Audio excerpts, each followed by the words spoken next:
The concept of cooling in an air conditioner. Air conditioner में ठंडा करने की धारणा पार्ट 2 भाग 2. Disclaimer. Now that we have selected the gas, how do we increase its pressure? अब जब हमने गैस का चयन कर लिया है तो हम इसका दबाव कैसे बढ़ाएं? For this we require a compressor. इसके लिए हमें एक कंप्रेसर की आवश्यकता होती है. According to gas law, when the pressure of a refrigerant is increased, it gets hot. Gas कानून के अनुसार जब रेफ्रिजरेंट का दबाव बढ़ाया जाता है तो वो गर्म हो जाता है. Our objective is cooling. हमारा उद्देश्य ठंडक प्राप्त करना है. So, what should we do? तो हमें क्या करना चाहिए? Cool the refrigerant. रेफ्रिजरेंट को ठंडा करें. This cooling is done in an equipment called a condenser. यह ठंडक एक उपकरण में किया जाता है जिसे कंडेंसर कहा जाता है. When heat is removed from the refrigerant, it changes from gas state to liquid state. जब गर्मी रेफ्रिजरेंट से हटा दिया जाता है तो ये गैस रूप से तरल रूप में बदल जाता है. This is called change of state. इसे रूप परिवर्तन कहा जाता है.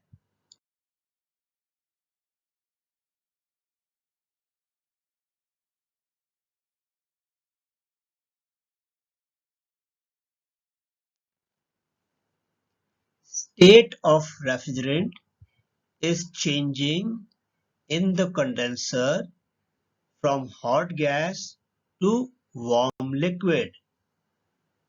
कंडेंसर में रेफ्रिजरेंट की स्थिति गर्म गैस से गुनगुना लिक्विड में बदल रहा है.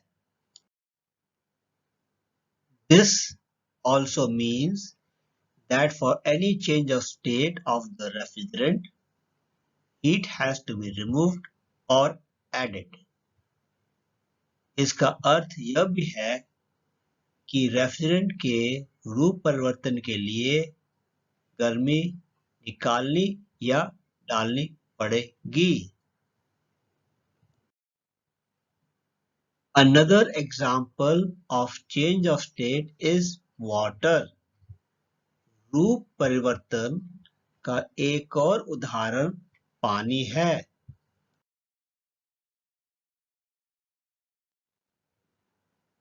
From the gas laws, we know that gas के कानूनों से हम यह जानते हैं कि we can achieve cooling of a gas by suddenly reducing the pressure. हम गैस का दबाव को अचानक कम करके गैस को ठंडा कर सकते हैं. Now, to do this, drop the pressure. अब ऐसा करने के लिए दबाव कम करना होगा. The equipment required to do this is called an expansion device. ऐसा करने के लिए आवश्यक उपकरण को expansion device कहा जाता है. Most common expansion devices used in window AC, split AC, and central air conditioning plants are 1. Capillary, 2. Thermostatic expansion valve. Window AC, split AC और सेंट्रल एयर कंडीशनिंग प्लांट में इस्तेमाल होने वाले सबसे आम एक्सपेंशन डिवाइसेस हैं 1.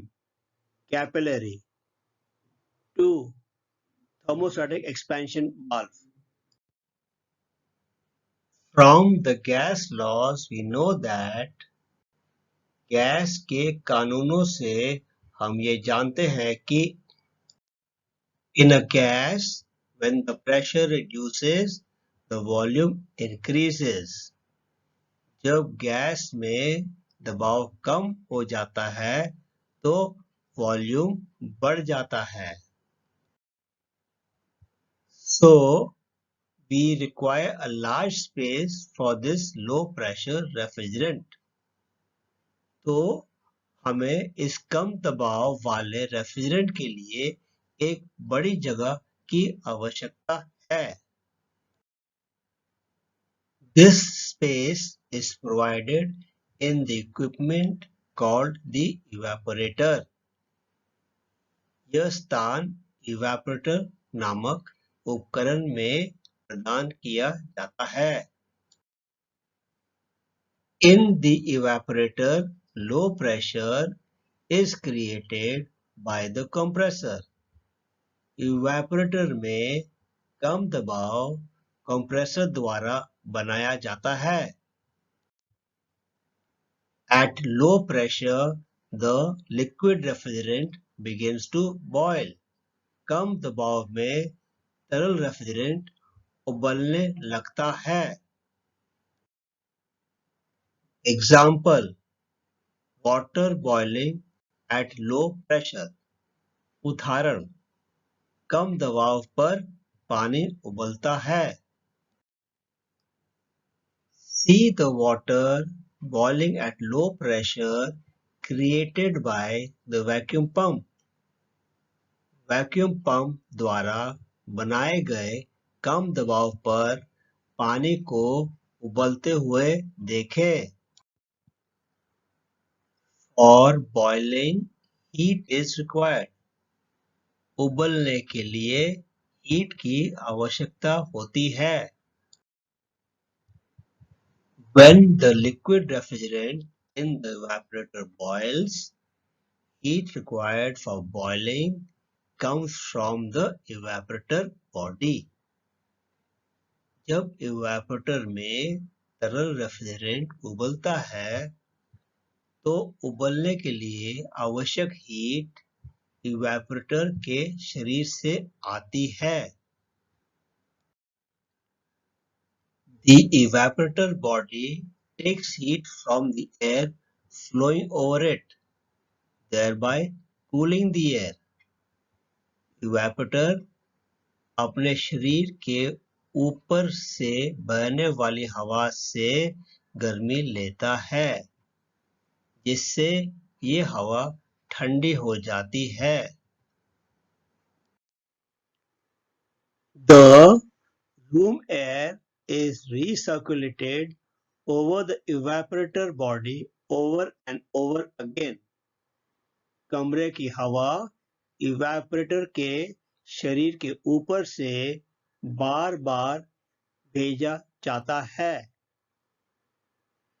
This results in cooling of the room. इस वजह से कमरा ठंडा हो जाता है.